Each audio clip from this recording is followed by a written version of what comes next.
ప్రధానమంత్రి గారిని ముఖ్యమంత్రి గారు, ఉప ముఖ్యమంత్రి గారు వారికి చెప్పి స్టీల్ ప్లాంట్ ప్రైవేటీకరణ కాకుండా ఉండాలి, స్టీల్ ప్లాంట్ అన్నది ప్రభుత్వ రంగ సంస్థగా కొనసాగాలి, స్టీల్ ప్లాంట్ని వీలైతే సేల్లో విలీనం చేయండి, లేకుంటే స్టీల్ ప్లాంట్కి స్వతంత్ర గనులు కేటాయించండి అన్నది మా డిమాండ్.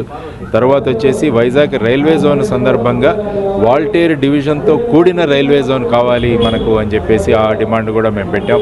కాబట్టి ఈరోజు సాయంత్రం చూద్దాం ప్రధానమంత్రి గారు ఏ విధమైన ప్రకటనలు చేస్తారో, ఆ తర్వాత ఈ విషయాలను ముందుకెలా తీసుకువెళ్లాలనేది ఆలోచిస్తాం.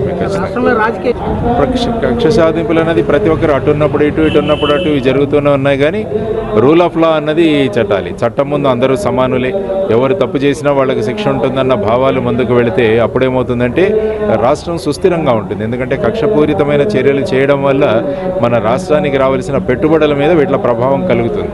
ఎందుకంటే ఈ విధమైన చర్యల వల్ల ఏమవుతుందంటే మన రాష్ట్రం యొక్క విషయం గురించి అందరూ పెట్టుబడి పెట్టే వాళ్ళందరూ కూడా ఆలోచిస్తారు. వాళ్ళు పెట్టుబడి పెట్టాలా, ఇక్కడ మన పెట్టుబడి సేఫా, దీని నుంచి మనకు లాభాలు వస్తాయని ఆలోచిస్తారు. కాబట్టి ఎప్పుడూ కూడా కక్ష రాజకీయాలు కాకుండా చట్టబద్ధమైన యాక్షన్లు ఎప్పుడు తీసుకోవాలన్నది ప్రభుత్వాలు చేయాల్సిన ముఖ్యమైన పని. జమిలీ ఎన్నికలు యాక్చువల్గా 2029 సంవత్సరం తర్వాతే వస్తాయి. ఎందుకంటే చట్టంలో కూడా అలాగే పెట్టారు వాళ్ళు.